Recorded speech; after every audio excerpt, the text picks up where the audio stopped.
Muy buenas tardes a todos los que se encuentran conectados a esta plataforma del Instituto de Capacitación Jurídica. Empezamos nuestro programa del día de hoy en Mente Penal y el día de hoy contamos con la participación, en realidad para mí, un gran honor, una satisfacción. No lo veo hace tiempo, pero siempre nos comunicamos por la mejor forma de comunicarse entre los colegas, ¿no? Es a través de sus obras. Es un directo colega, especialista en Derecho Penal y Procesal Penal, y nos acompaña el doctor José Luis Castillo Alba. Gracias, mi querido Miguel, por la invitación. Pocos saben que nos une una gran amistad de muchos años, inquietudes académicas compartidas por el sistema penal, y últimamente hemos coincidido mucho en el tema probatorio.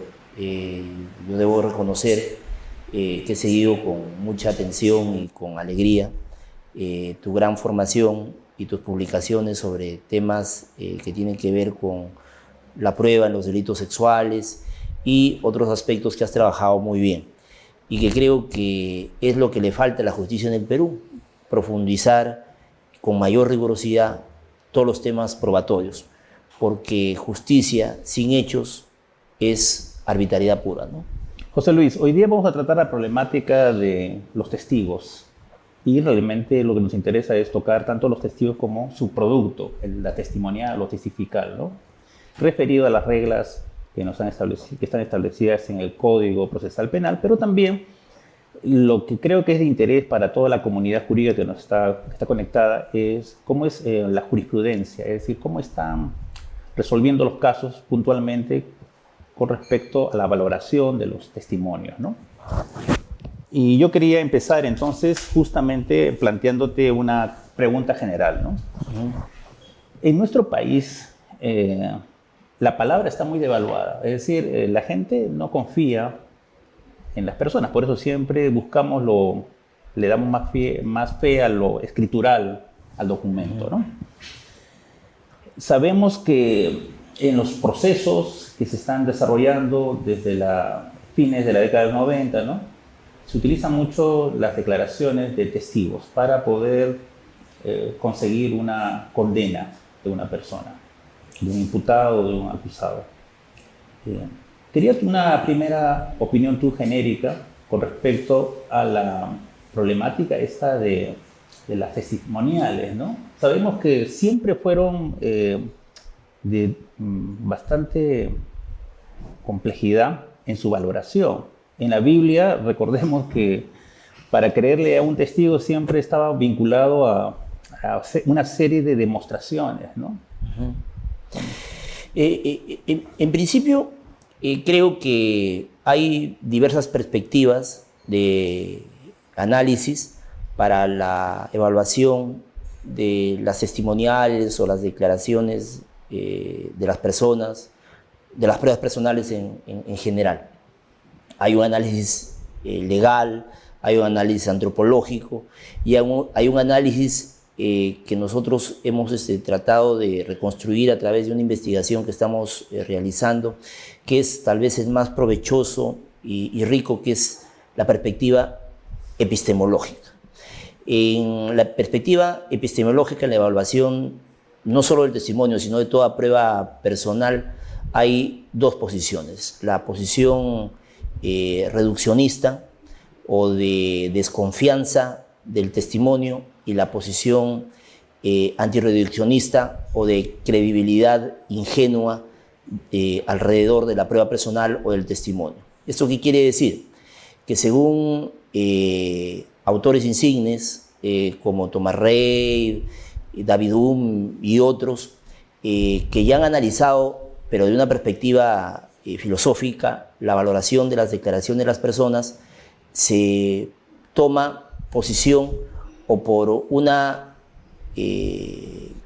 inclinación a darle crédito a todo lo que dicen las personas, que es más o menos lo que cree cualquier ciudadano promedio o cualquier juez que no ha profundizado en temas probatorios o fiscal, o también por el otro lado está la perspectiva racional, reduccionista, que dice toda prueba personal, llámese testimonial, declaración de un imputado, declaración de un coimputado, de un colaborador, tiene que estar necesariamente corroborada. Yo creo que en América Latina se está comenzando a discutir, cosa que en Europa y en Estados Unidos se hace con frecuencia, sobre la perspectiva epistemológica en el testimonio. Y la regla es que toda prueba personal o toda prueba testimonial en sentido amplio tiene necesariamente que corroborarse con elementos objetivos a la propia declaración. Y concretamente esto supone que a las personas no se les debe creer por lo estructurado de su relato. Los mejores testigos tendrían que ser los literatos, ¿sí? Sino porque ese relato tiene correspondencia, coincide con pruebas materiales objetivas que se pueden alcanzar dentro de la investigación o dentro del proceso penal. Y esto es muy importante porque creo, sobre todo para los abogados y los interesados en temas probatorios, el Tribunal Europeo de Derechos Humanos, de un tiempo a esta parte, en los últimos 15 años, ha desarrollado un cuerpo de doctrina valioso, relevante, que lamentablemente no se discute ni se analiza en lengua española, ni hay gran nivel de análisis, en donde, por ejemplo, los cuestionamientos a un testigo, a un coimputado, que no se responden en un fallo judicial, y también se entiende fiscal, son objeto de anulación por el Tribunal Europeo debido a que no se cumple con el deber de motivar las decisiones judiciales o de la valoración de la prueba. Hay muchas sentencias útiles, valiosas, que marcan una tendencia irreversible, en donde las objeciones que se presentan a los testigos, ya sea por sus antecedentes, por sus contradicciones, porque son desmentidos por otra clase de prueba, son revisados por el Tribunal Europeo y llegan a decisiones anulatorias. Y esto es importante porque la justicia es una tarea compleja, es una tarea delicada, que necesita no solamente luchar contra determinados fenómenos delictivos, como si la lucha fuera una decisión final, sino que tiene que haber garantías no al imputado, no a la víctima, sino de racionalidad en la valoración de pruebas tan fiables como el testimonio. Y digo pruebas tan fiables, ¿por qué? Porque cualquier persona experta en psicología del testimonio sabe que los problemas de la prueba testimonial se pueden presentar en 3 niveles a grandes rasgos. Primero, en la percepción, en el almacenamiento, en la memoria, o en el recuerdo y la descripción del suceso percibido o almacenado. En la percepción, por ejemplo, si vemos un accidente de tránsito que se produce de manera súbita, en milésimas de segundos, en poco tiempo, nosotros no vamos a poder reconstruir de manera adecuada dicho suceso. El recuerdo, conforme pasa el tiempo, se distorsiona o se alimenta de otras experiencias. Y además, por ejemplo, nosotros podemos tener un buen recuerdo, pero tener una deficiencia lingüística para poder expresar nuestros recuerdos, y eso afecta también la declaración. Sin dejar de contar el contexto, por ejemplo, en donde se produce la observación o algunos problemas que puede tener la persona que declara. Yo creo que dentro de los especialistas en derecho probatorio, a nivel internacional, sobre todo los más serios, parten por considerar que la prueba más débil y más dudosa es la prueba personal, la prueba testimonial entendida en un sentido amplio. Y lamentablemente vemos que en el Perú y en América Latina hay fenómenos completamente distintos. Por ejemplo, en los delitos sexuales, que tú has trabajado también, mi querido Miguel, los jueces parten por asignarle toda la credibilidad a la víctima o al menor de edad que dice haber padecido un abuso sexual, lo cual es sumamente grave porque confundimos factores racionales con factores emocionales. Creemos que los niños nunca mienten o que las víctimas siempre dicen la verdad. No, deben ser tratados objetivamente, ingresar la declaración, pero sobre todo corroborarlas, testarlas y hacer el control de refutación con otros medios de prueba para llegar a una decisión adecuada. Pero nosotros no podemos partir de una posición ingenua de creer todo, de porque lo dijo tal persona, pues la justicia tiene que capitular y la investigación tiene que cesar de manera inmediata. Yo creo que ese es el gran reto de la justicia peruana y de América Latina. José Luis, has tocado un tema que vamos a tratar con profundidad en la segunda parte, que es el tema de la corroboración, ¿no? Porque realmente, en términos prácticos, como abogado litigante que somos, también puede ser que sea algo meramente retórico para las resoluciones judiciales, tratar, señalar que está corroborado, pero realmente no nos dicen el mecanismo de corroboración, que es lo que nos interesa desde el punto de vista epistemológico, ¿no?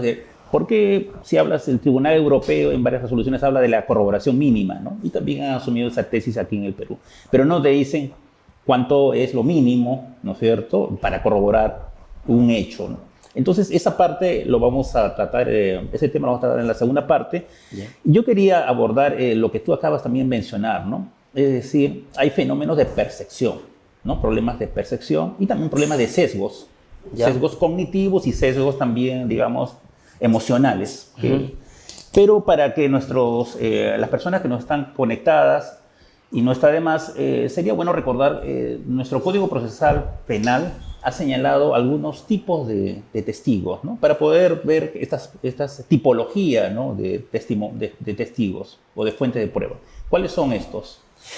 Básicamente, en sentido propio o técnico, dos, ¿no? El testimonio directo, que es el que percibe el hecho de manera inmediata, ya sea con la vista, ya sea con alguno de los sentidos, porque no solamente el testimonio se registra con los ojos, sino con cualquier sentido habilitante.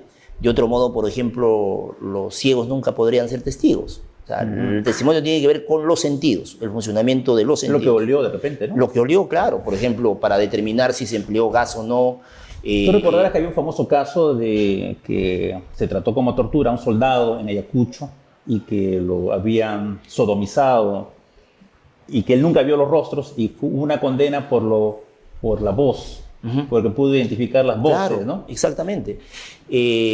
Muchas veces, por ejemplo, se puede llegar a valorar el testigo independientemente de los problemas congénitos que pueda haber. Por ejemplo, puede haber un testimonio no oral de un mudo, por ejemplo, y tiene que analizarse, por ejemplo, sus condiciones de expresividad a través de un intérprete, etcétera, igual de un ciego sordo, etcétera. Pero el testimonio no es igual a palabra, ni es igual a ojos.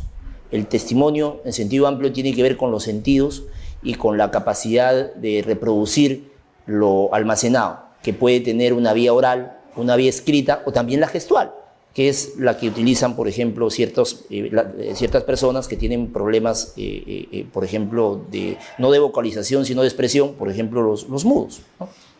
Y que son personas hábiles para testimoniar, no para declarar, pero sí para testimoniar. Tenemos, por ejemplo, también como otra clase de testigos, los testigos de referencia, que está regulado en el artículo 166.2 del Código Procesal Penal, pero en donde no se ha desarrollado una doctrina armónica en la ciencia probatoria peruana o de América Latina, pero sí en Estados Unidos e Inglaterra. La prueba más desconfiable, de más dudoso valor, es el testimonio de referencia. El testigo de referencia es el que no ha visto, el que no ha escuchado, el que no ha percibido un hecho, sino que lo sabe por información de un tercero. ¿Es lo que le llaman testigo de oídas? Testigo de oídas, claro.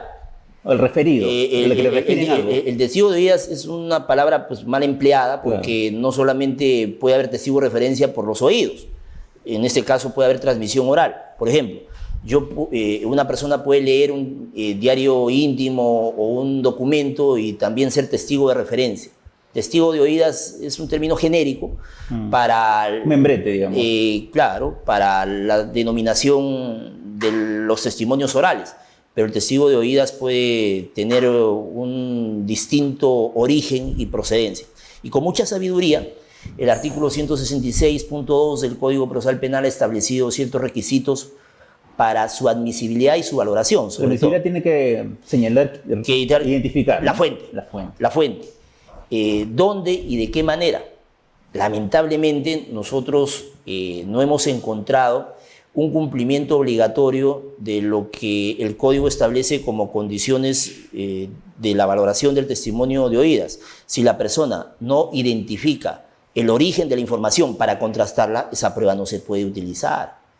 ¿Y cuántas condenas vemos en delitos sexuales, en delitos contra el patrimonio o delitos contra la vida sobre la base de un testigo de referencia que dice conocer un hecho, pero nunca aporta el origen de la información, cómo conoció por referencia ese hecho? Antes que se me vaya en ese punto, es muy frecuente que la fuente niega el relato del referido. Sí, sí. Y en esos casos, ¿cuáles son las líneas jurisprudenciales de nuestra Corte Suprema? Lo correcto es desechar el testigo de referencia. La Corte Suprema, en un caso que resolvió, fue ponente el doctor San Martín, tuvo un pronunciamiento muy interesante. Un testigo de referencia dice haber escuchado la confesión del imputado de que había matado a la víctima. Y así se lo condenó en primera instancia. Entonces llega, no había presenciado el hecho, no había presenciado el supuesto homicidio. Llega a la Corte Suprema y con mucha sabiduría la Corte Suprema absuelve a esa persona porque esa información, primero, no estaba corroborada y segundo, fue desmentida por el imputado, que él nunca había dicho esto, ¿sí? Que había matado. Evidentemente, también no había pruebas periciales, las pruebas de la necropsia que establezcan que se había producido la muerte por mano ajena. Pero el testigo de referencia es una prueba absolutamente sospechosa y es la prueba más de dudosa calidad o de controles probatorios dentro de nuestra legislación. Pocos reparan, por ejemplo, que el testigo de referencia tiene dos controles. Por un lado, el artículo 166.2 y el artículo 158.2 de la valoración. De la valoración de la prueba. Y para que se valore un testimonio de referencia tiene que no interpretarse las dos normas, sino tiene que cumplir los filtros de ambas normas. Pues son normas que se integran en un complejo regulatorio del testimonio de referencia. Si ya tenemos problemas para garantizar la fiabilidad de la prueba testimonial o prueba personal de manera general, es mucho más dudoso el que se ingrese información al proceso y se pueda llegar a adoptar alguna medida cautelar o alguna decisión de condena, por ejemplo, en casos de testigo de referencias. Y la Corte Suprema tiene un criterio más o menos uniforme. Lamentablemente, esa jurisprudencia pues, no se conoce, no se difunde, no se sistematiza, pero sí hay una línea jurisprudencial de exigir determinados requisitos. Y, por ejemplo, el Código Procesal Penal ha regido ya el Perú 14 años, pero no tenemos ningún tipo de casación, por ejemplo, en donde desarrolle los alcances de la declaración por referencia, del testigo por referencia. Y sería importante que haya pronunciamientos que fijen controles de la mano de la ley sobre esa prueba. Es más, en términos de valoración de las pruebas personales, nos seguimos moviendo con un acuerdo plenario, el 2/2005, que fue expedido al amparo del viejo Código de Procedimientos Penales de 1940. Yo creo que los criterios, si bien es cierto, son adecuados, no se corresponden con los aportes de la moderna psicología del testimonio. ¿Y cuál es lo malo y lo criticable? Que los criterios que se fijan para la declaración del testigo, de la víctima, del coimputado en el acuerdo plenario 2/2005 son tomados como plantilla por los jueces. Es decir, hacen una suerte de mapa, de rompecabezas y dicen, a ver, si una declaración cumple con esos tres requisitos, o se absuelve o se condena. Es que- Cuando la valoración de la prueba personal tiene una mayor que ese es el complejidad y un mayor alcance. Ese es el problema principal. No son requisitos, son garantía de certeza, recomendaciones que hace la Corte Suprema para valorar la prueba. No, pero Lo han convertido pero en como una especie a ver, de requisitos que si se cumplen los tres, a ver, es que partamos de algo. La evaluación del testimonio no es un problema de los abogados, no es un tema exclusivamente de los jueces y los fiscales y de la defensa, no, es un tema que interesa, por ejemplo, a científicos, a epistemólogos y sobre todo a los especialistas en el tema, a los psicólogos del testimonio. Y los psicólogos del testimonio, que son los que mejor han profundizado el tema, de manera uniforme, coincidirás conmigo, mi querido Miguel, coinciden que el testimonio humano es la cenicienta de las pruebas, es la prueba más frágil, ¿sí? Pero los abogados, los jueces, los fiscales, que lamentablemente no revisan psicología del testimonio, creen en la veracidad de una declaración, porque proviene de una persona cualquiera. Entonces, ese es un tema, por ejemplo, de cómo los aportes de la dogmática probatoria en prueba personal no coinciden con los resultados de la mejor ciencia psicológica que evalúa la prueba testimonial. mira que yo te cuento una anécdota, ¿no? Me parece que hay se subestima la ciencia de la psicología del testimonio. Cuando vino el doctor Nieva Fenol ¿Ya? y toda una magistral charla justamente sobre la valoración de la prueba ¿Ya? en general, ¿no? En la Corte Suprema, se permitió la participación con algunas intervenciones de los colegas que estaban ahí ¿Ya? en la sala, ¿no? Y hubo dos intervenciones que me llamó la atención por el grado de desconocimiento. Le preguntaban en términos críticos, dice, ¿cómo se va a valorar con la psicología del testimonio si eso sería algo subjetivo? Es decir, no entienden, el aporte que puede hacer la psicología del testimonio. Y en ese punto, José Luis, para que quienes nos están escuchando no se sientan ajenos de lo que estamos tratando, vamos a desentrañar un poco, desvelar lo que tú has mencionado primero. El acuerdo plenario 05 del 2005, 2005. perdón, 02 de 2005, señala en el primer requisito justamente que la garantía de certeza de la incredibilidad subjetiva.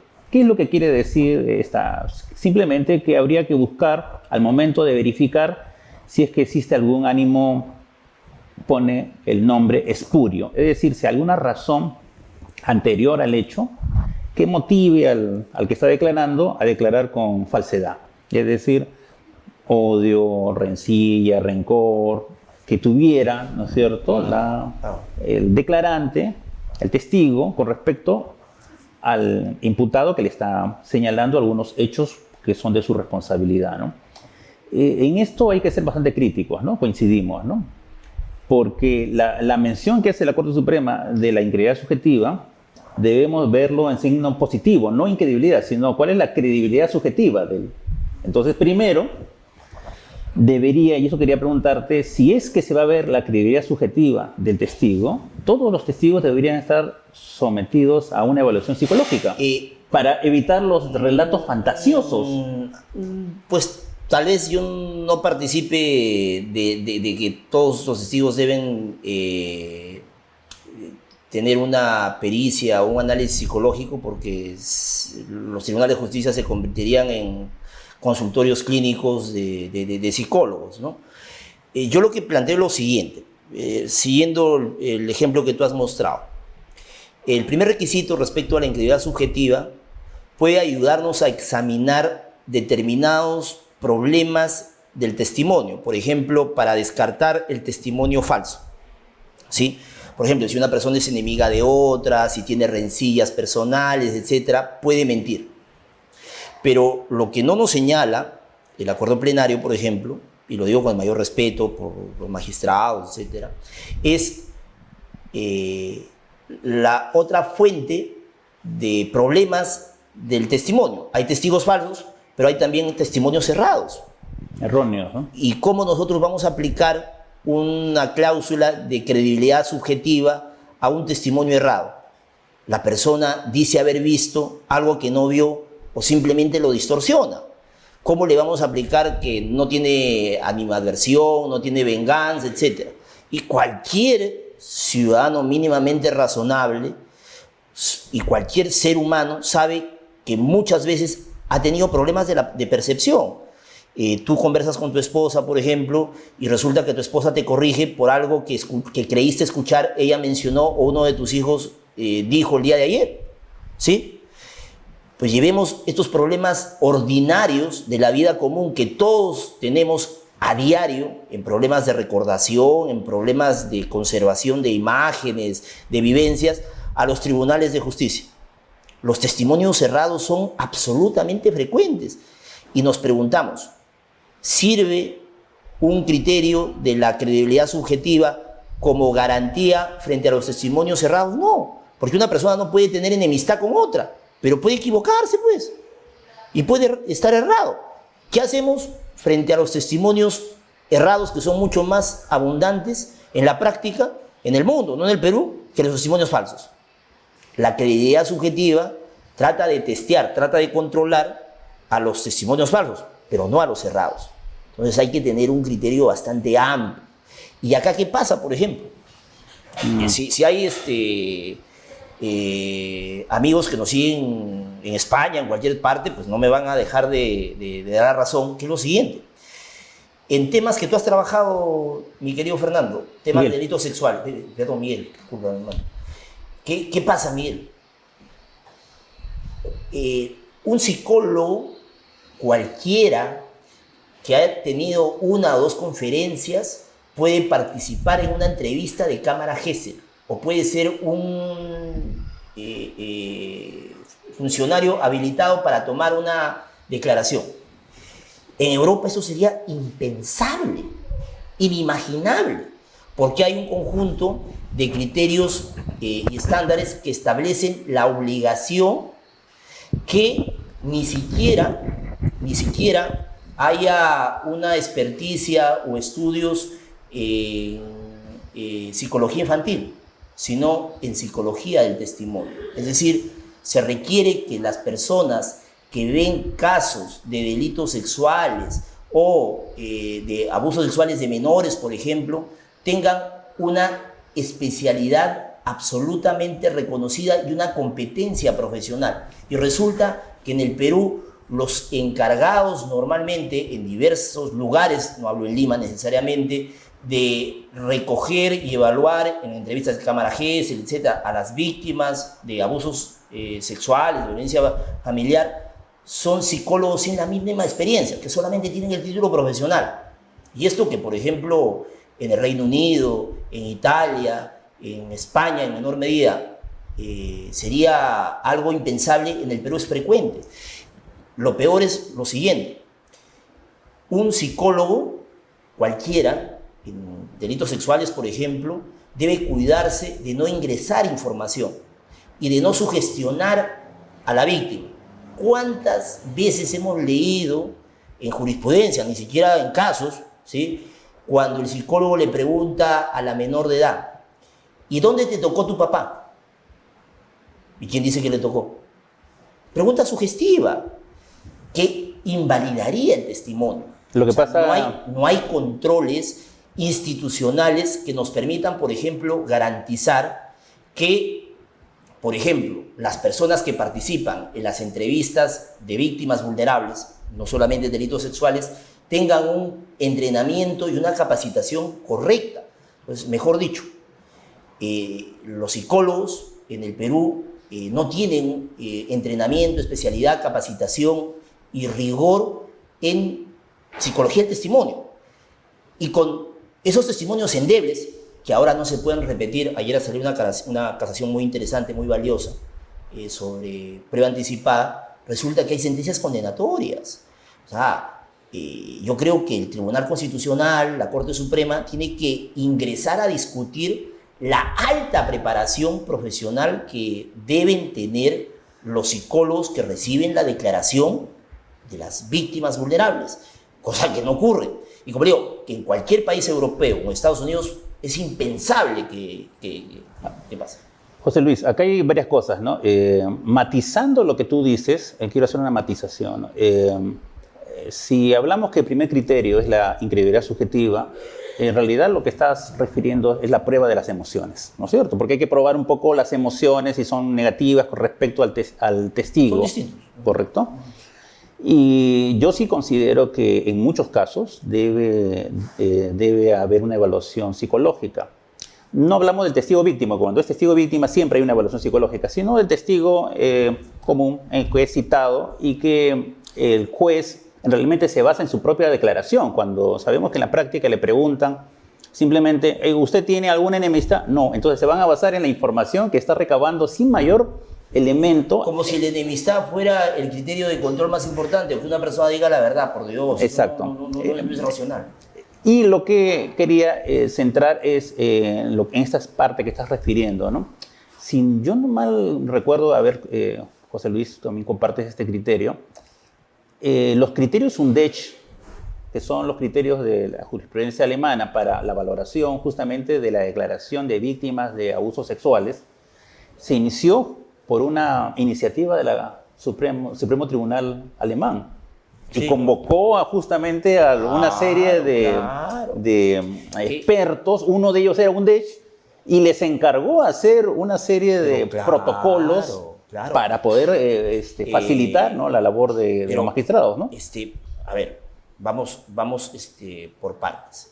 En el Perú tenemos un problema delicado porque hay un sector de nuestra jurisprudencia que podría ser calificado como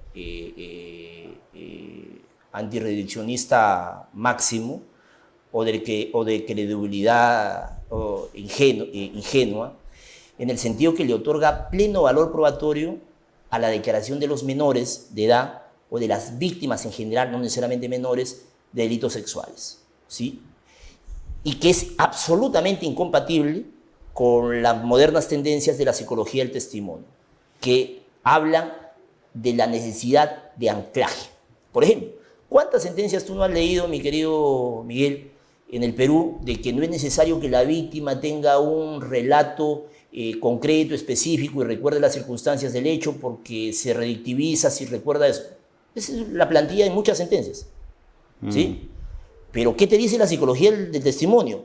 Que la mayor riqueza de la credibilidad de la declaración de una víctima, de un menor en delitos sexuales o en general, es cuando hay anclaje en situaciones concretas de recuerdo de vivencias traumáticas, dónde ocurrió, cuándo ocurrió, de qué manera ocurrió.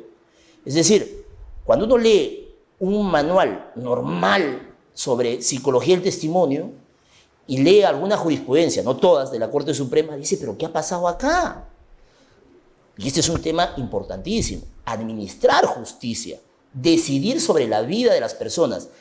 Y frente a la amenaza tan alta de penas, se requiere un entrenamiento riguroso, pero no en temas probatorios, sino en temas que tienen que ver con conocimientos expertos de otras áreas, como por ejemplo la psicología del testimonio.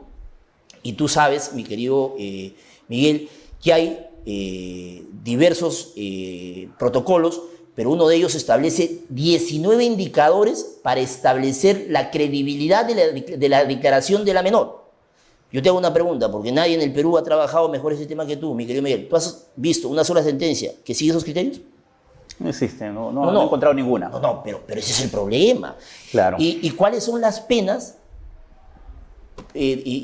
por las condenas de delitos sexuales? 30 años. Cadena perpetua. 30 años, cadena perpetua. Entonces, yo creo que siguiendo el modelo del Tribunal Supremo Alemán, o sobre todo de la ciencia de la psicología del testimonio, debería haber una convocatoria nacional o internacional a expertos en psicología del testimonio.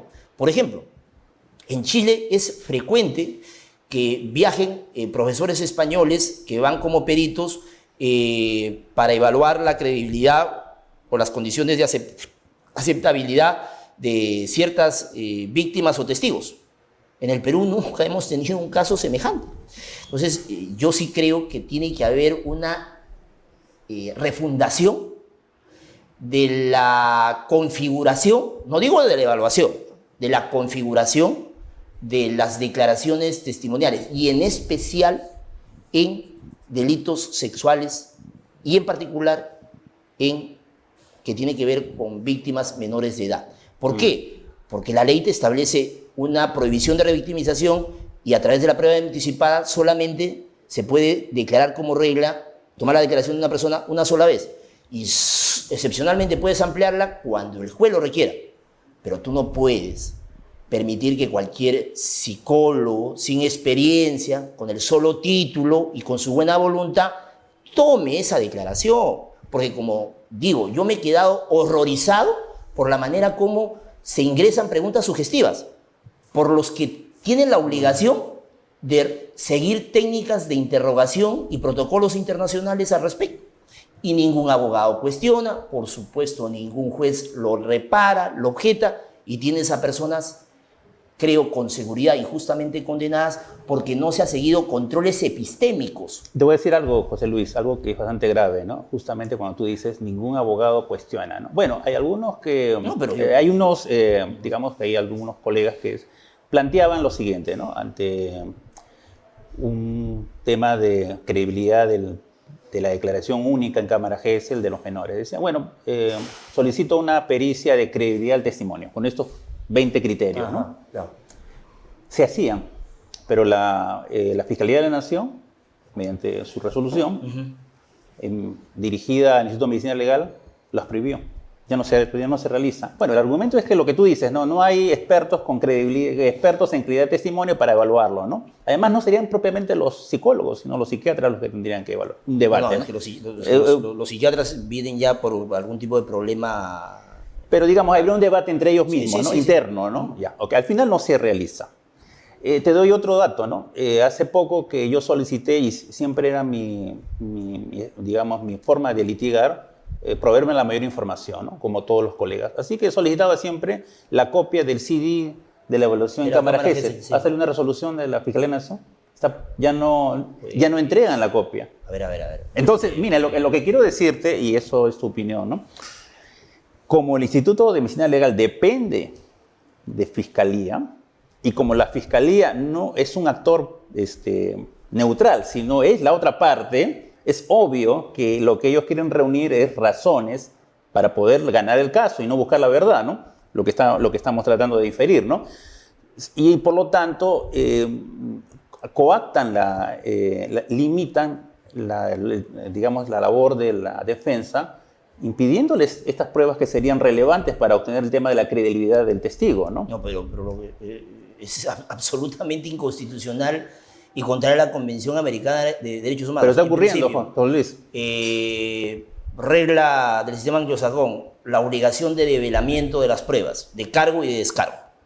Tienen que entregarte todos los tenemos que hacer la lucha, pero está ocurriendo. No, pero un momentito. Entonces, si no te entregan el CD de la grabación de la Cámara Gesell, ¿cómo vas a cuestionar la coherencia interna, la credibilidad y las condiciones de la realización, por ejemplo? La respuesta es que, por ejemplo. Dice, no, la respuesta dice, ante tu cuestionamiento, es que se basa en el acta. En el acta de transcripción de la Cámara Gesell, ¿no? Pero discúlpame, es una barbaridad. Exacto. Eso es una barbaridad. O sea, a ver, yo tengo que someter, por ejemplo, análisis a un experto en psicología, ya sea nacional o extranjero, la declaración que se ha grabado. Por ejemplo, no lo que se dice en el acta, sino, por ejemplo, las intervenciones arbitrarias y descalificables desde el punto de vista de la psicología del testimonio del psicólogo entrevistador o del profesional encargado de la diligencia. O sea, ¿cómo lo puedo yo saber? En el acta no va a estar consignado que preguntó de manera sugestiva, etcétera, ¿no? Los gestos.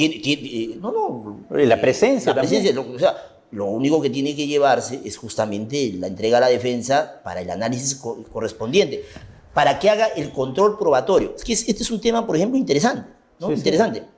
Que no solo se ve en el tema de delitos sexuales, por ejemplo, en temas de colaboración eficaz, la Fiscalía acompaña textos de la declaración del colaborador. cuando lo correcto es que para el control probatorio acompañe toda la declaración. ¿Qué tal si hay incoherencias internas? Si en un párrafo, por ejemplo, dice una cosa que luego se refuta. Es un tema que tiene que analizarse, porque acá no es un problema entre jueces y abogados, entre fiscales y abogados. No, es un problema de racionalidad del sistema. La prueba tiene que ser refutada, tiene que ser cuestionada, y solo cuando una prueba o las pruebas producidas en el proceso son testeadas, puede llegarse a una decisión racional. O sea, impedir el control probatorio, el testeo, no solamente es arbitrario, sino es contrario a las reglas del proceso justo. Al respecto, por ejemplo, la doctrina consolidada del Tribunal Europeo de Derechos Humanos es clarísima. Las pruebas tienen que develarse a las partes. Exacto. Ahora, hay algo que tú has dicho que también quisiera, antes de pasar a otros temas, ¿no? Espero que nos alcance el tiempo. Es el tema de las defensas, dice, no han cuestionado, ¿no? Y eso es lo que también se lee en muchas resoluciones de la Corte Suprema, ¿no? Es al final de cuentas, sí, bueno, te doy la razón en parte, pero no lo cuestionaste, ¿no? Muchas resoluciones de la Suprema para cuando hay recurso de nulidad o casaciones. Y acá hay un tema que tú has señalado, la palabra revictimizar, ¿no? Si hay una declaración única, porque es una sola declaración, que no se le va a tomar más declaración al menor, salvo hay una excepción en el acuerdo plenario 01-2011, se señala, ¿no? Que esta declaración pues, tenga pues alguna causa, alguna razón pues de que haya sido en su origen, ¿no? mal desarrollada, salvo eso que es excepcional, no se va a realizar. El problema está que las defensas no cuestionan que la diferencia entre la declaración del menor y lo que se extrae de esa declaración, que es lo que significa la corroboración en la práctica. Porque ¿cómo corroboran la declaración del menor? Lo corroboran en la práctica con el informe psicológico, la pericia psicológica que elabora el mismo especialista en psicología que ha hecho la entrevista. Sí, sí. Y entonces, si uno ve que la mayor parte de mi investigación, la mayor parte de estos informes psicológicos, uno ve como abogado, dice, ¿cuántas veces fue evaluado el menor? Fechas, una, que es la misma fecha de la entrevista. Y creo que ahí está, el error y justamente la vulneración del protocolo de control de la prueba. Porque no puede ser que con esa sola entrevista el psicólogo haga una evaluación, porque tendrían que ser varias sesiones, por lo menos 3, donde el psicólogo practique otros instrumentos, ¿no es cierto?, de evaluación. Pero volvemos a lo que hemos insistido. Hay protocolos internacionales, reglas mínimas que se aceptan en la psicología del testimonio, en la especialidad, por ejemplo, de análisis de víctimas vulnerables de delitos sexuales o de abuso infantil, que se tienen que cumplir. O sea, lo que yo planteo y recalco es que esos protocolos internacionales que la comunidad experta, no necesariamente abogados, cumplen, acá en el Perú no existen.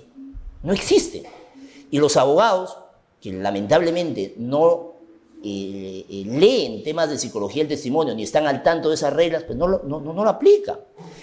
Y yo, por ejemplo, estoy de acuerdo con que se brinde protección a las víctimas, ellos son seres humanos, tiene que haber respeto a su dignidad, pero la información que se obtiene de ellas primero debe ser obtenida por un profesional absolutamente experto y calificado.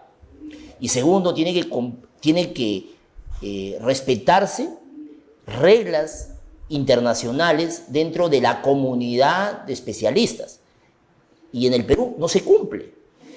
Yo he tenido la oportunidad, por ejemplo, de plantear un habeas corpus porque han condenado a una persona, bueno, yo no la defendía, he sido un abogado posterior, y en la que la psicóloga que entrevista a una niña que imputa a su papá de tocamientos indebidos, le realizó casi toda la entrevista, que duró 40 minutos, preguntas sugestivas.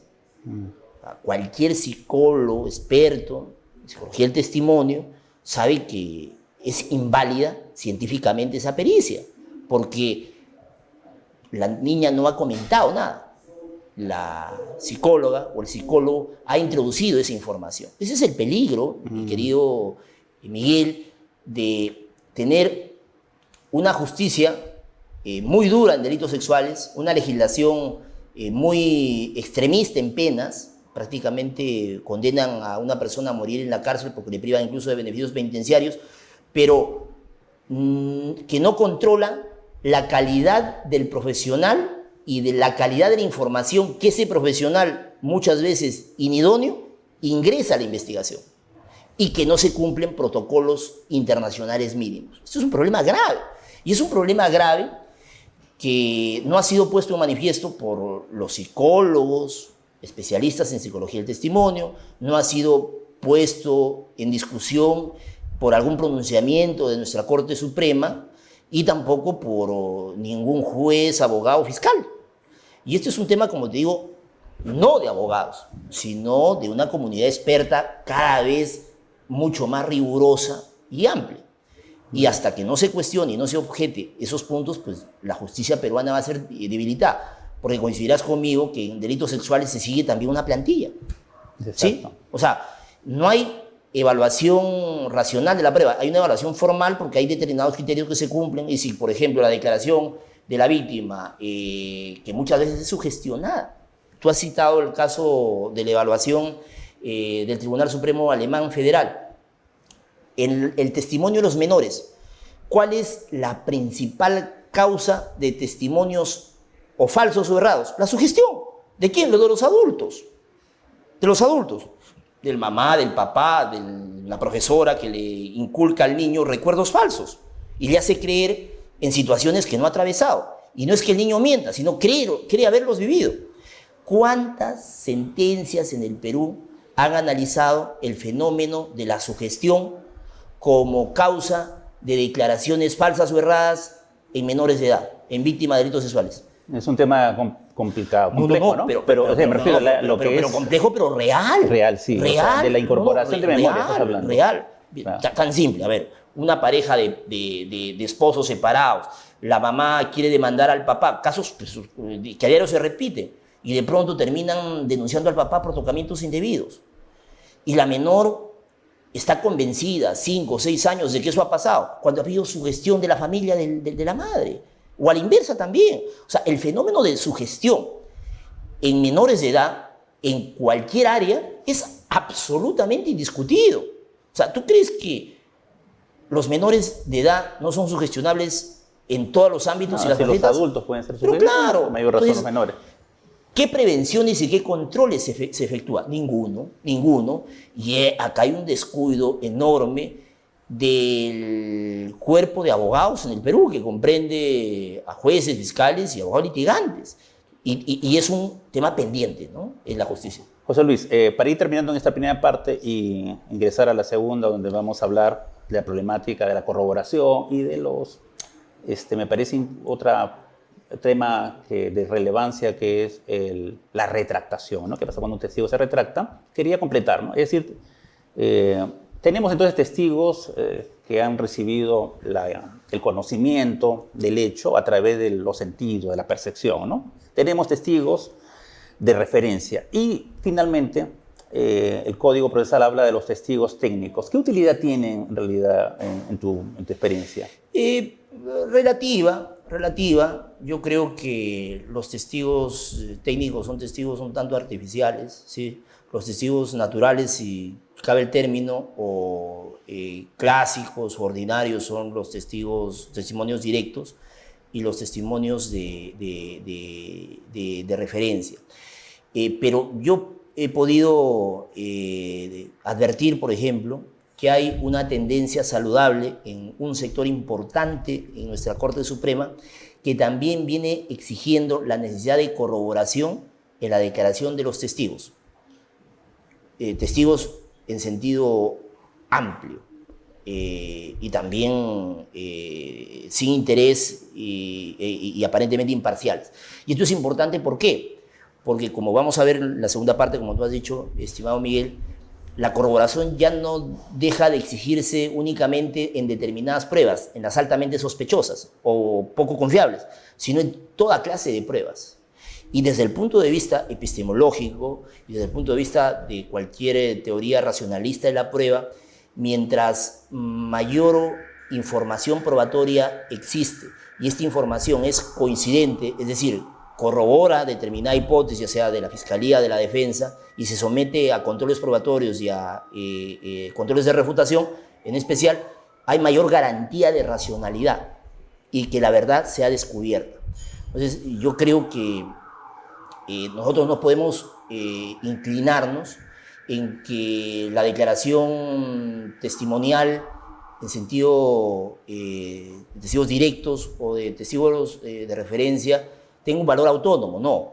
También esa prueba tiene que ser corroborada, tiene que ser por los problemas que ya hemos advertido, problemas de percepción, problemas de memoria o por temas de narración y de sesgos, ¿no? De sesgos. Entonces, yo creo que hay un sector importante que viene exigiendo en la Corte Suprema esos puntos. Y creo que la casación y las casaciones que ingresan a la Corte Suprema tienen que ser casaciones también sobre temas probatorios, vinculados a la presunción de inocencia o sobre todo a la motivación de las decisiones judiciales, porque ya la casación, en un sentido nomofiláctico, histórico, se tiene que abandonar. El sentido que de la nomofilaxis, etcétera, que vienen en los libros clásicos de Calamandrei, Carneluti, etcétera, sobre la casación, es pre-tratado de derechos humanos y pre-constitucionalismo democrático. Y con la irrupción de los derechos fundamentales, principio de igualdad, principio de objetividad, proscripción de arbitrariedad, motivación de las decisiones judiciales, tienen que ingresar otros factores y también los elementos fácticos y probatorios tienen que ser controlados vía casación. Creo que la justicia en América Latina y la justicia en el Perú tiene un tema pendiente en que hay mucha dogmática de derecho penal, derecho procesal penal, pero trabajos en temas probatorios está muy pendiente. Y la justicia depende de los hechos y de las pruebas, mi querido Miguel. Los americanos lo han sabido aprender muy bien y por eso su sistema de justicia es tan importante, ¿no?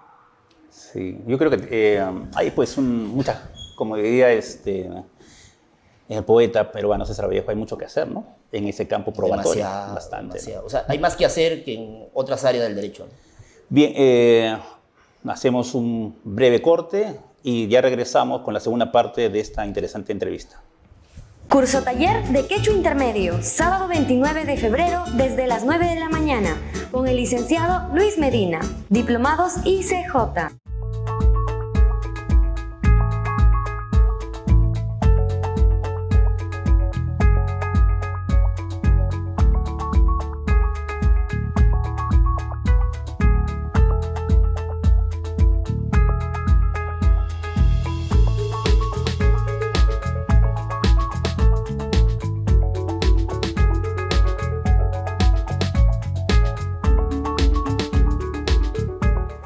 Bien, retornamos con esta interesante conversación con el doctor José Luis Castillo Alba, ¿no? Que como pueden apreciar, no solamente es una persona experta en derecho penal, procesal penal, sino es lo que llamamos alguien que conoce también los pasillos de los judiciales, ¿no? Es decir, su conocimiento no proviene solamente de la bibliografía, sino también de la experiencia en su ejercicio profesional.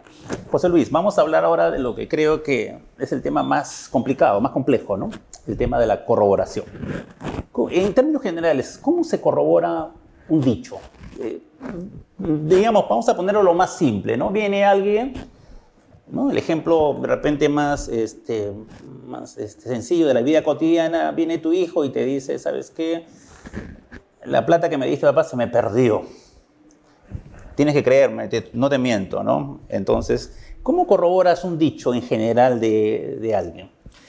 En principio, la corroboración Sí. es una exigencia de racionalidad.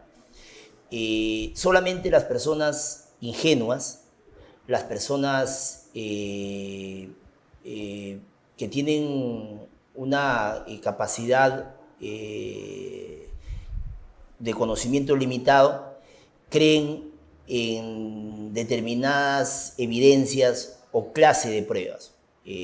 Concretamente, toda prueba pericial, testimonial, documental tiene que ser corroborada. La corroboración es una exigencia epistemológica de toda evidencia, sea jurídica, sea científica, periodística, ya sea de un historiador o también de un médico. Nosotros no podemos confirmar si un resultado probatorio unilateral que nos aporta una determinada evidencia es cierto si es que no existe corroboración. La corroboración es la esencia del derecho probatorio y es la esencia de un sistema de justicia racional. Sin corroboración tendríamos que elevar la tasa de condenas, ¿sí? No estoy aludiendo a la presunción de inocencia, estoy hablando de criterios de racionalidad, Y hay más racionalidad cuando hay más corroboración y la corroboración se vuelve mucho más exigente. O sea, la tasa de error judicial aumenta, lo que quiere decir. Exactamente. El error es tanto error directamente proporcional a la limitada corroboración que puede existir en un caso. Tanto error para absolver como para condenar. Porque el error no solamente es en el tema penal, es también todo en temas civiles, comerciales. Entonces, la corroboración tiene que ser exigente, rigurosa, de nivel. En el Perú, lamentablemente, las corroboraciones son puntos de contacto. A ver, la Corte Suprema en el mencionado Acuerdo Plenario 02-2005 estableció, a ver, vamos a ver cada criterio y tú me dices si son los más adecuados para corroborar. Primero habla de la, vamos a ir, creo que para señalar el más débil, dice la persistencia, ¿no? Es decir, un relato que haya sido persistente en el tiempo. Claro, después la Corte Suprema ha dado cierta holgura, ha dicho que no siempre se puede ser tan exigente en la persistencia, ¿no? Esa actitud en el relato.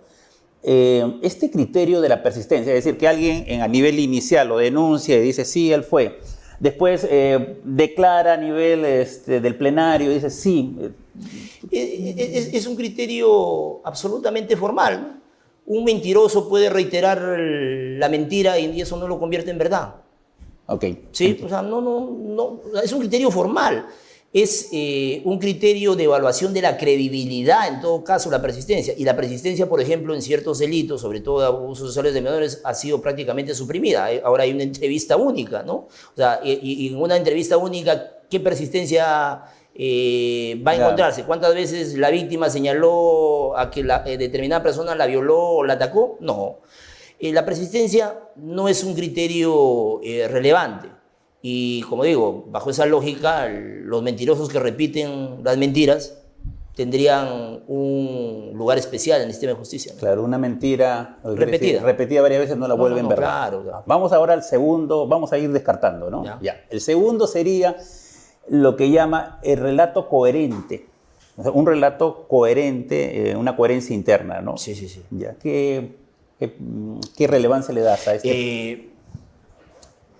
Los relatos tienen que analizarse en su estructura interna, en su construcción semántica y lógica, para determinar, por ejemplo, si se trata de un relato verosímil o un relato inverosímil. Cualquier texto de psicología del testimonio te establece que el ingreso en la evaluación y el análisis de cualquier declaración, independientemente de si es víctima, imputado, supone el análisis de la coherencia del relato. Pero acá hay un tema muy interesante. Los relatos bien construidos, muy organizados, también pueden llegar a ser falsos. Tarufo, en su libro Simplemente la Verdad, en el primer capítulo, habla de las teorías narrativistas, por ejemplo, que toman en cuenta la construcción de una historia, pero la construcción de una historia no es sinónimo de verdad, no es sinónimo de correspondencia con la realidad, ni tampoco con que se pueda hacer justicia.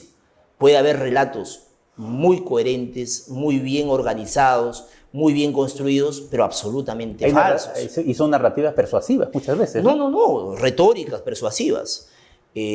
Por ejemplo, uno de los grandes narradores de historias y que se ha logrado incluso llegar a varias condenas, es este sicario colombiano de Pablo Escobar, recientemente fallecido, Popeye. Tú lo escuchas hablar y te genera relatos convincentes, te habla del Chapo Guzmán como si él hubiera trabajado con él cuando nunca viajó a México, ¿no? Es algo gracioso, porque la coherencia es vinculada pues, al nivel intelectual, cultural, al grado de conocimiento de la persona. O sea, José Luis, una novela es muy coherente. Muy coherente, pero falsa. Es novela, pues, es novela. Entonces... No. O sea, es que ahí viene lo que siempre digo. El relato puede estar mal construido, pero ser verdad. El relato puede ser muy mal construido y ser mentira. La coherencia no es un criterio epistemológico de la verdad.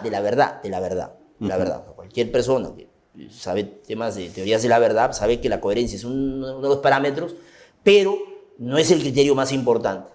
Y los jueces, los abogados, pues lamentablemente nos dejamos seducir por la retórica de la narrativa. Un testigo culto, muy formado, establece pues, cuestiones verosímiles. Pero ¿cómo se sabe si un relato muy ordenado es cierto o no, o es verdad? Cuando se corrobora. Es la única manera. Ya, vamos a ese punto entonces. Sí. Ahora, la Corte Suprema entonces señala el punto central de corroboración sería las verificaciones externas al hecho, ¿no es cierto? A la narración. A la narración, al hecho... A la narración. A la narrativa. Es que el hecho es pasado. Claro. La narrativa. Sí. Ya, estas verificaciones externas que va a tener que realizar, digamos, el juez al momento de corroborar... Externas al relato. Si uno ve la secuencia de los últimos años, en la Corte Suprema ha llegado a emitir casaciones que no son vinculantes, pero que quiero tu comentario, ¿no? Dice, estas verificaciones deben entenderse en el contexto, dice la Corte Suprema, y por lo tanto podrían verificarse con otros testimonios o con otros elementos indiciarios. En la práctica, entonces, estamos hablando de que generalmente para corroborar es una prueba indiciaria y la declaración de otros testigos. Ya, vamos a puntualizar en eso. Primero empecemos con los otros testigos, que para mí es algo que en lo personal me genera bastante dudas, ¿no? Si se puede corroborar con otro testigo. En la práctica, cuando tú mencionabas el tema de los delitos sexuales, declara la mamá. ¿Qué testigo de referencia? ¿No es cierto? Y la mamá, obviamente... Es testigo de referencia. Claro, repite lo que le dice, ¿no? Es testigo de referencia. Y hay reglas para valorar el testimonio de referencia. Correcto, ¿no? Entonces, en este punto... ¿cuánto puede corroborar el hecho otros testimonios? ¿Qué cuidados tendría que tenerse? A ver, la corroboración tiene que ver con la información y con la calidad de información, ¿correcto? La corroboración externa a un relato proveniente de un testigo tiene que analizarse no como ha señalado el Tribunal Supremo Español y ha repetido la Corte Suprema a través de corroboraciones periféricas. No, lo que se tiene que corroborar, y este es un tema muy interesante, mi querido Miguel, son dos cosas. Se tiene que corroborar el relato y se tiene que corroborar los aspectos objetivos y subjetivos del injusto penal. Pongo un ejemplo. Un relato se puede corroborar, pero si el relato no realiza de manera completa o simplemente no encaja en un tipo penal, ese testimonio corroborado no me va a servir para construir una decisión de condena. Entonces, la corroboración debe estar vinculada al respeto del principio de legalidad en el campo penal. La corroboración es mucho más amplia. Se tiene que corroborar una declaración, pero en relación a la descripción típica materia de imputación. ¿Correcto? Y esto es importante porque yo puedo tener 3 testimonios corroborados entre sí o con prueba objetiva, pero esos 3 testimonios, por ejemplo, en el delito de cohecho o en el delito de tráfico de influencias, no aluden al medio corruptor. Entonces, ya, yo he corroborado lo que han dicho, pero si nadie ha hablado de pago de sobornos, ¿puedo condenar a una persona? O sea, la corroboración no solamente tiene que ver con una declaración, tiene que ver con el cumplimiento de los alcances del principio de legalidad, ¿sí? Yo, por ejemplo, como fiscal puedo decir, no, el testimonio de tal persona está corroborado con esta prueba. Correcto, la pregunta que como juez tendría que emitir es lo siguiente. ¿Ese testimonio corroborado realiza algún elemento del tipo penal o todos los elementos del tipo penal? Es un tema de construcción metodológica, porque lo que determinan las condenas no son lo que dicen los testigos o las pruebas, sino el cumplimiento de un determinado supuesto fáctico descrito en la ley. Y ese es un tema importante. Claro, y ahí sí. es que los especialistas en derecho probatorio tienen que necesariamente acudir al derecho penal o acudir a los libros de dogmática penal, porque evidentemente las condenas las fija la ley, no las fijan los testigos. Y ese es un tema muy interesante, mi querido Miguel. ¿Por qué? Porque no hay corroboraciones autónomas entre pruebas, sino las corroboraciones son entre pruebas, pero vinculadas a un determinado tipo penal. Y escuchándote, creo que está vinculado también con la pertinencia, ¿no? Porque para poder corroborar algo tiene que ser pertinente al objeto que es materia de la imputación, ¿no? Hay corroboraciones marginales, hay corroboraciones nucleares, pero lo que exige nuestro derecho, nuestro sistema, son corroboraciones típicas, en el campo del derecho penal. Por ejemplo, yo me encontré con fulano de tal en la avenida Pardos en Miraflores. ¿La avenida Pardos existe? Sí. ¿Dónde se encontró? Acá. ¿Está corroborado porque la avenida Pardos existe? No. Determinada casa es en la avenida La Marina blanca. ¿Cuántas casas en la avenida La Marina son blancas? ¿Vas a corroborar una declaración tan genérica? Es una corroboración marginal. Hay corroboraciones nucleares. Por ejemplo, la víctima fue asesinada en el departamento de la calle La Marina 330, departamento 520, y encuentras manchas de sangre. ¿Está corroborada? Sí, está corroborada, ¿sí? Pero las corroboraciones típicas son las que tienen que ver con el cumplimiento del principio de legalidad. Pero entonces, un poco enfocándonos en la pregunta, ¿cuánta calidad, digamos, puede tener la corroboración con otro testigo? Contrastando primero la corroboración. En general, sí. Y luego tiene que ver con el grado de corroboración con el estándar probatorio. La corroboración es una exigencia de racionalidad, lo fija la ley, pero el estándar probatorio tiene que ver con la vigencia en el sector penal de la presunción de inocencia y el establecimiento de un estándar bastante alto, que es de una decisión de condena más allá de duda de razonable. ¿Y esto qué supone, por ejemplo? Que las corroboraciones pueden ser positivas y negativas. Pueden ser positivas si el resultado favorece una determinada hipótesis, y pueden ser negativas si refuta a una determinada hipótesis o una determinada afirmación.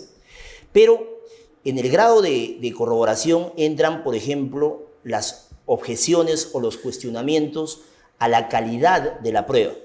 Por ejemplo, no se ha establecido cuál es la metodología o el procedimiento de una pericia contable o una pericia, por ejemplo, psicológica, ¿sí?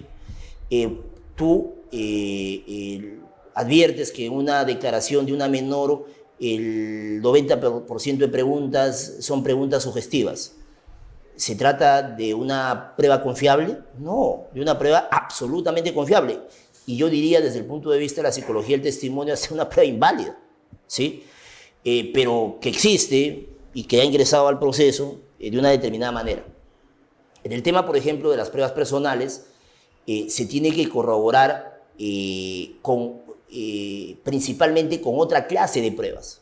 La Corte Suprema, siguiendo, por ejemplo, la casación italiana o el Tribunal Supremo Español, el Tribunal Constitucional Español, establece, por ejemplo, las declaraciones del coimputado, que no se puede corroborar con otras declaraciones de otros coimputados, ¿sí? En el caso Chancafeliza, la Corte Suprema, la Sala Penal Transitoria de la Corte Suprema del año 2016 ha establecido como criterio jurisprudencial que recoge el desarrollo de nuestro ámbito cultural, de que la declaración de un coimputado no se puede corroborar con la declaración de otro coimputado. La declaración de un testigo de referencia no se puede corroborar con la declaración de otro testigo de referencia o de otro coimputado. Y acá hay un tema muy interesante. La regulación del artículo 158.2 del Código Procesal Penal habla de la declaración de los arrepentidos testigos de referencia y otras situaciones análogas. Por ejemplo, yo vengo planteando que dentro de otros casos, situaciones análogas, debe considerarse a la declaración del agraviado o de la víctima. La víctima, por supuesto, respetando su dignidad y los intereses que puede tener en que se haga justicia si el hecho es cierto, es un testimonio parcializado, ¿sí? Interesado en el resultado. Y claro. También, por mandato del 158.2, tiene que ser corroborado. Y así se ha venido recogiendo, por ejemplo, en gran parte de la jurisprudencia suprema. Pero no hay desarrollos dogmáticos y no hay desarrollos jurisprudenciales vinculados, por ejemplo, que la declaración de cualquier agraviado, en general, digo, no solamente en determinada clase de delitos, debe estar cubierto y merecer una subsunción dentro de los alcances del artículo 158.2 sobre la exigencia de corroboración. Entonces, la corroboración, si bien es cierto, de manera técnica no exige que se trate de la misma clase de pruebas, puede tratarse de la misma clase, pero mientras hay una corroboración con otras pruebas distintas a la prueba que se va a corroborar, la riqueza del cuadro probatorio favorece una determinada hipótesis. Y va a depender mucho del estándar que tú mencionabas. Claro, del estándar. Pero la corroboración también está sometida al análisis de las contrapruebas, ¿sí? O de aquellas pruebas que se oponen a una determinada hipótesis, como también a las observaciones o cuestionamientos que se dirigen a las pruebas corroborativas. Por ejemplo, un coimputado corrobora la declaración de un testigo, por ejemplo, o a la inversa. ¿Qué tal, por ejemplo, si se presenta objeciones o cuestionamientos a la capacidad de observación del testigo o del coimputado? La persona dice haber visto un accidente de tránsito o un homicidio a 100 metros y resulta que la persona no solo sufre miopía, sino desde su infancia usó lentes de aumento y en ese momento los lentes no los traía puestos. ¿Es confiable su testimonio? No. Puede haber una percepción, pero esa percepción ha sido adecuada. Entonces se tiene que responder, por ejemplo, esos cuestionamientos. Y ahí creo que es el principal aporte del desarrollo sobre el derecho probatorio que ha realizado el Tribunal Europeo de Derechos Humanos. El Tribunal Europeo de Derechos Humanos ha establecido que no solamente se tienen que responder a un determinado estándar las decisiones de condena, sino que también se tiene que responder los cuestionamientos que se realiza a la credibilidad de ciertas pruebas, declaración del coimputado o declaración de testigos. Por ejemplo, una sentencia que siempre a mi grupo de amigos o de lecturas en temas probatorios les recomiendo es el caso Tesver contra Eslovaquia del año 2012. El Tribunal Europeo anuló una decisión de condena porque la Corte Suprema de Checoslovaquia y todo el sistema judicial no había respondido las principales objeciones contra la declaración de un coimputado. Y acá, por ejemplo, en América Latina, lo comenzamos al inicio, pero fuera de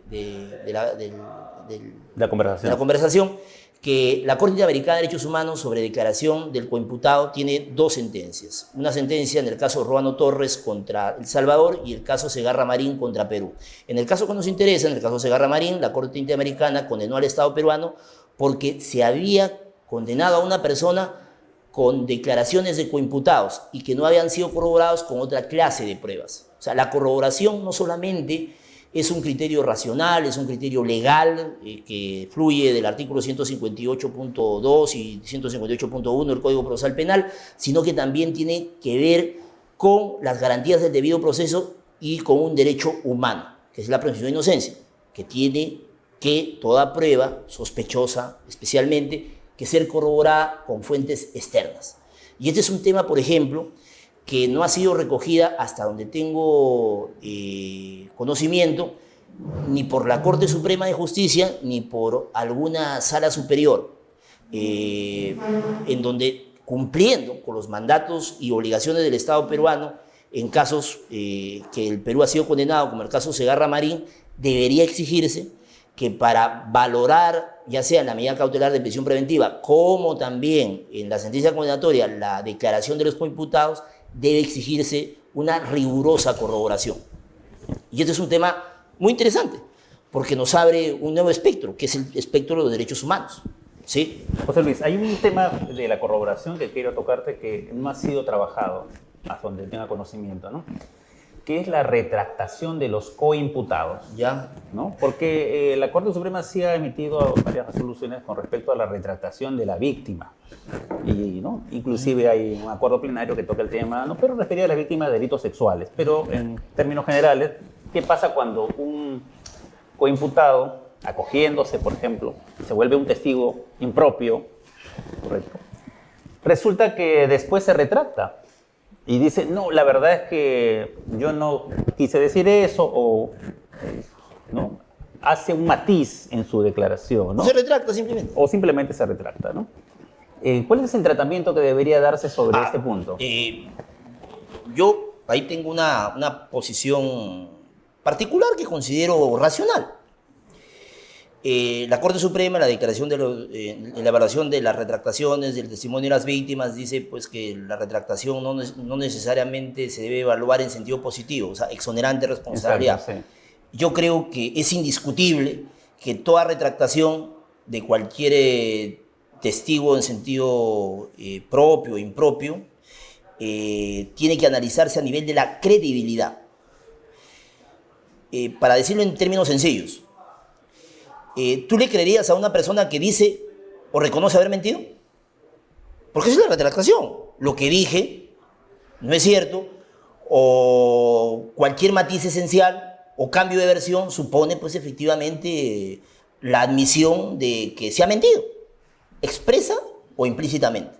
La pregunta es, ¿se puede valorar positivamente la declaración de una persona que reconoce que es mentirosa? Yo creo que no.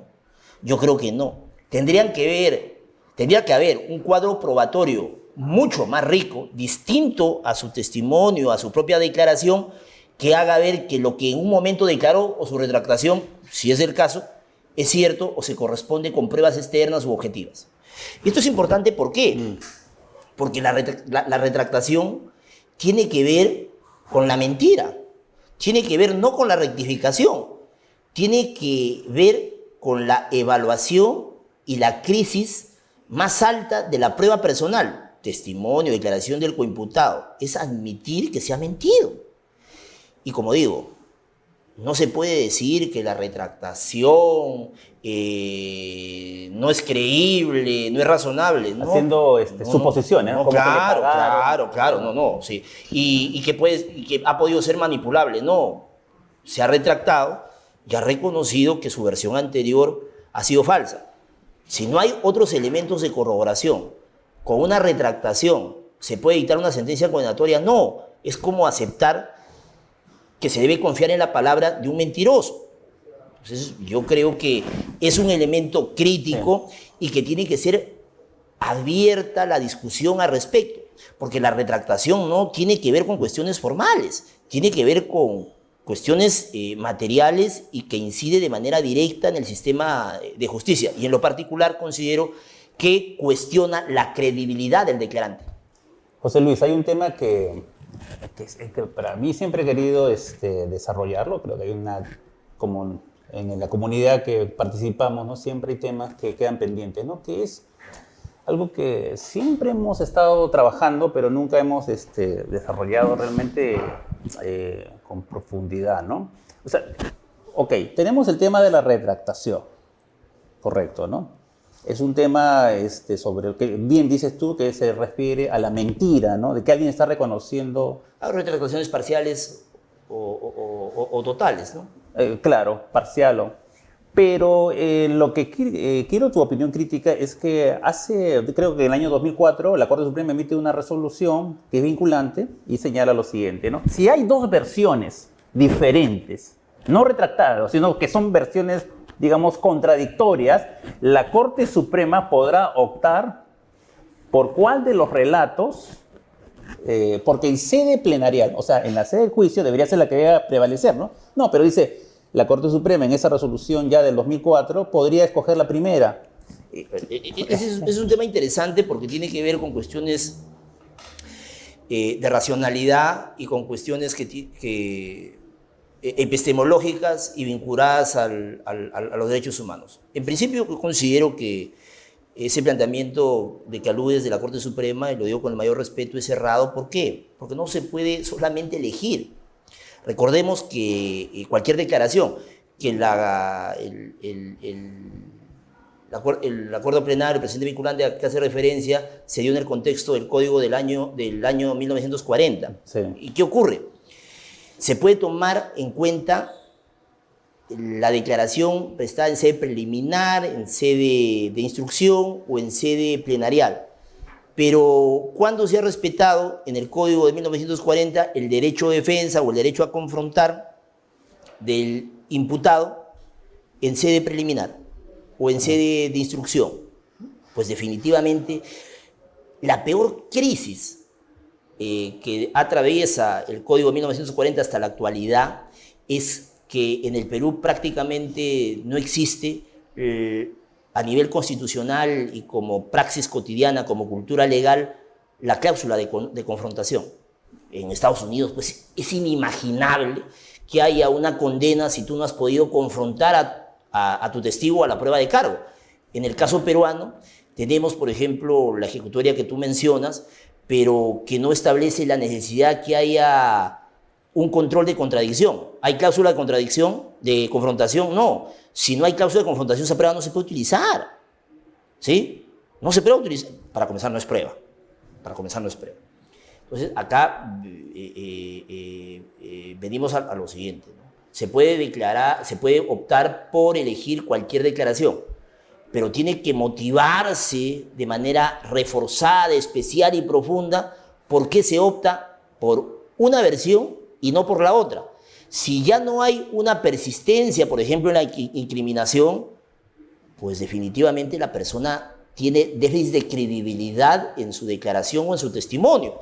Y por tanto, no es tan sencillo optar por cualquiera de las declaraciones, porque como ha salido de una misma fuente de prueba, de un mismo sujeto emisor, tiene que ser evaluada integralmente.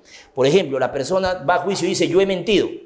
Pues, ¿acaso tomar su declaración mano militar y prestada en la instrucción o en la sede preliminar? Tienes que motivar por qué, aceptando que una persona ha mentido o confesando que ha faltado a la verdad a los órganos del sistema penal, llámese fiscalía o juzgado, tú le vas a creer.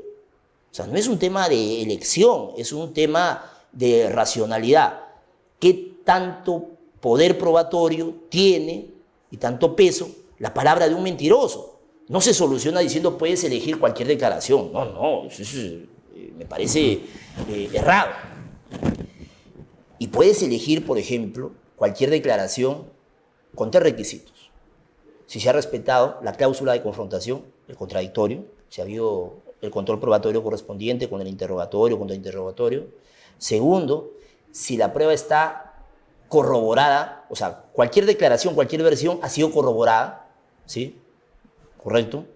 Si hay mayor corroboración de su declaración prestada ante juez y con el contradictorio, pues hay que seguir a la prueba corroborada, no a la retractación. Y tercero, que tiene que superarse el estándar probatorio, ¿sí? José Luis, para ir terminando con esta conversación, podemos hablar mucho, ¿no? Pero es inevitable que la última pregunta sea esta, ¿no?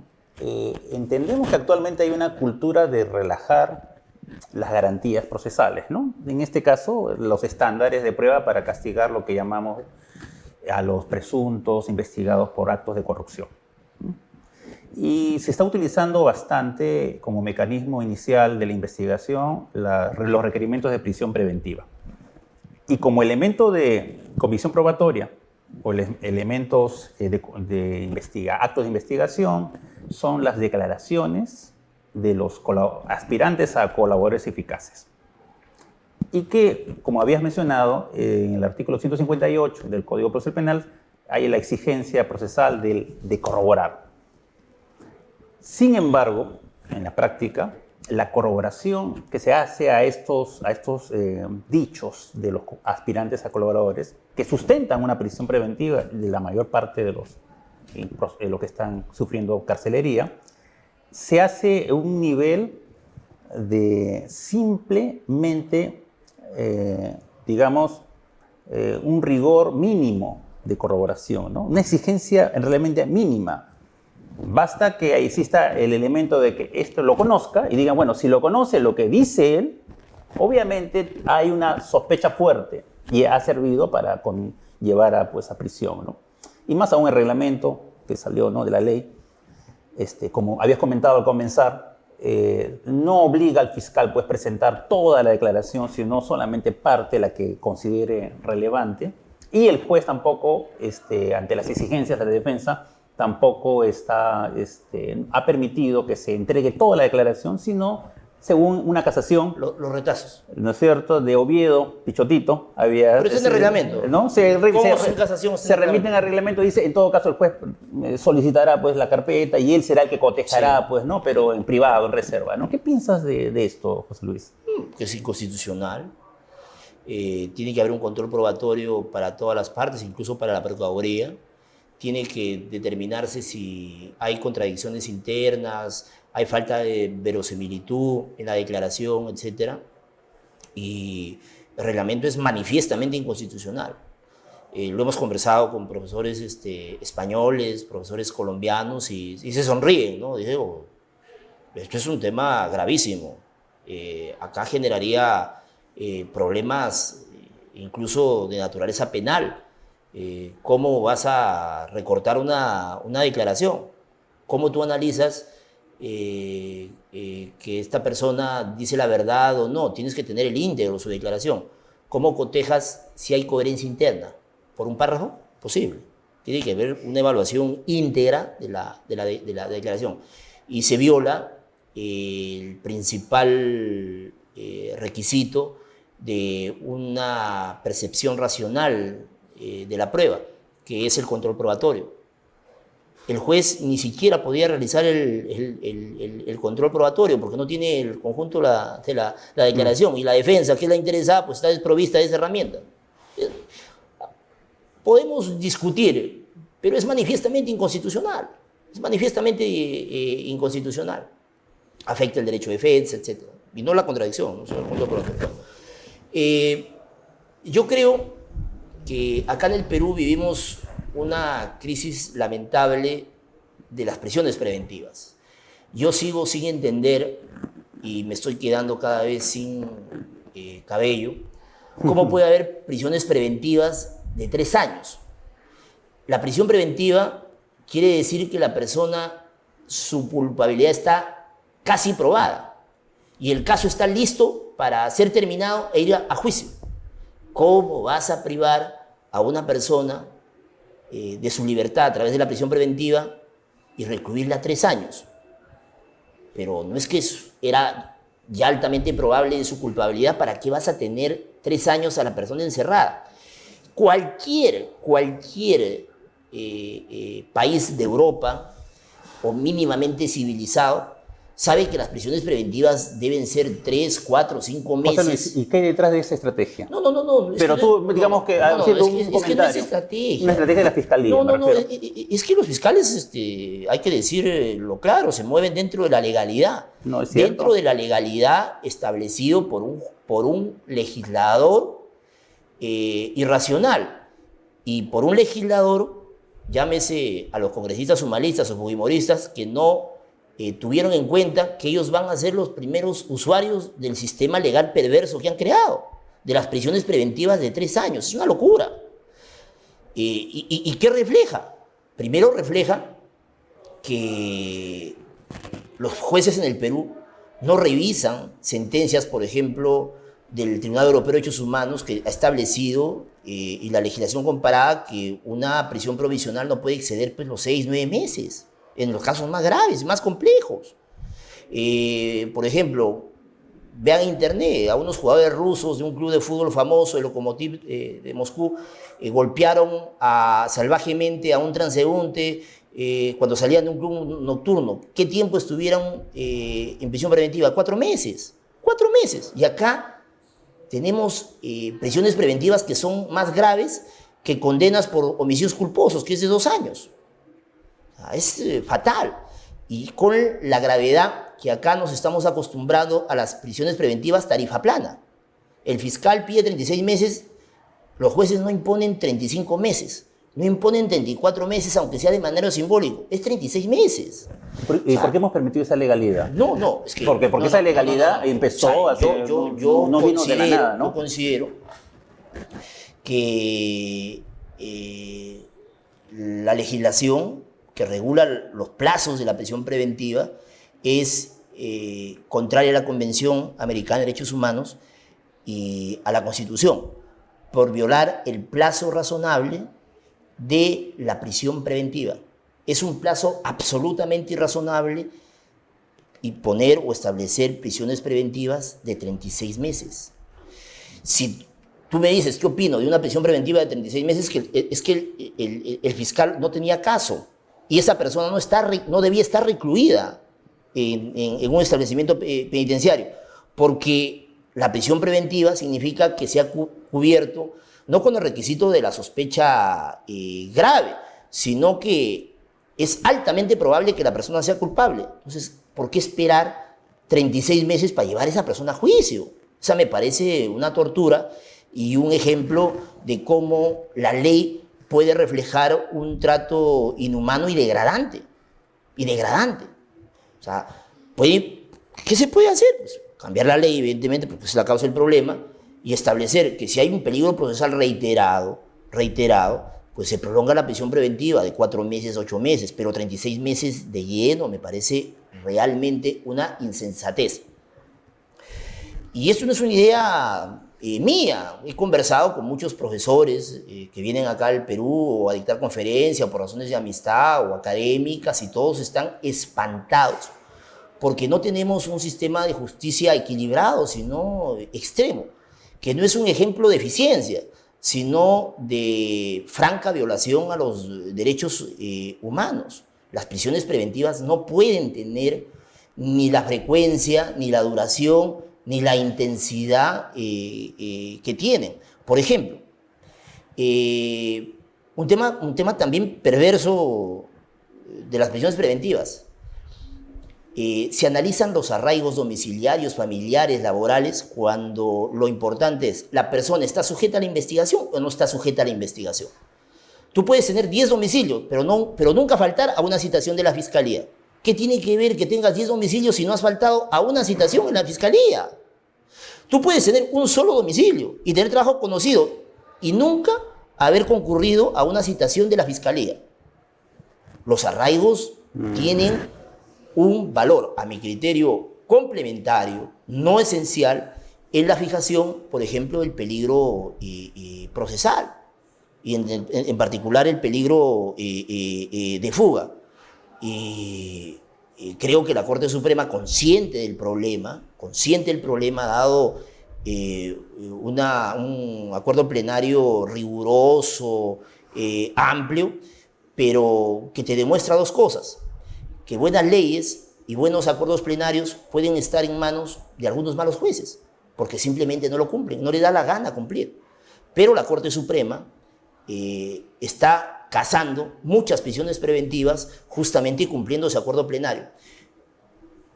Pero ¿dónde está el principal problema? En el Tribunal Constitucional.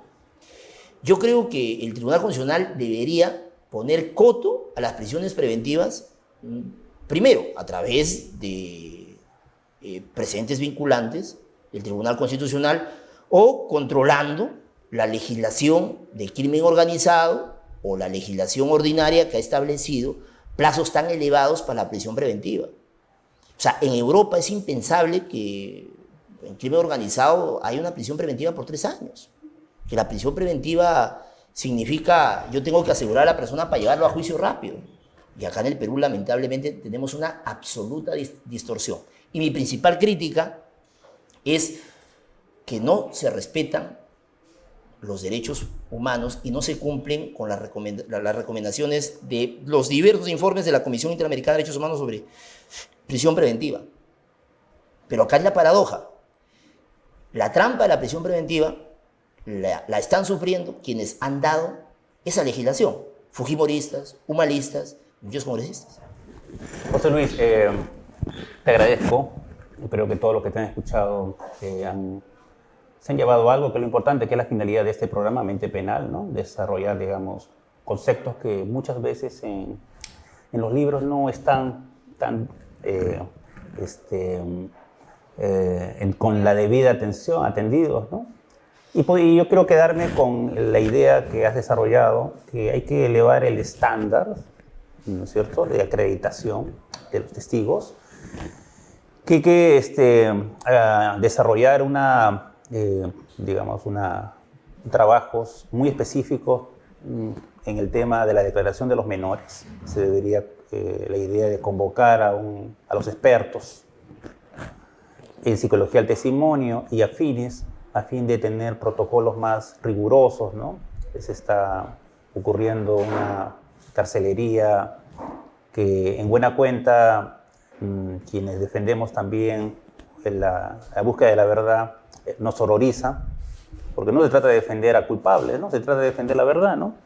Que deben estar en cárcel aquellos que la merezcan. A ciudadanos que están protegidos por la presunción de inocencia.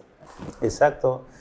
Me quedo con que hay que trabajar también el tema que yo creo con mucha incidencia el tema de la corroboración, ¿no? Hay que trabajar, los abogados debemos tener un compromiso de leer no solamente lo que es materia de nuestra especialidad, ¿no?, que son las leyes, sino otras especialidades que sirven y que nos van a permitir establecer estos estándares de prueba, ¿no? Con eso terminamos esta conversación. Nos encontramos el próximo jueves a la 1 de la tarde en Mente Penal. Muchas gracias. Gracias, Miguel.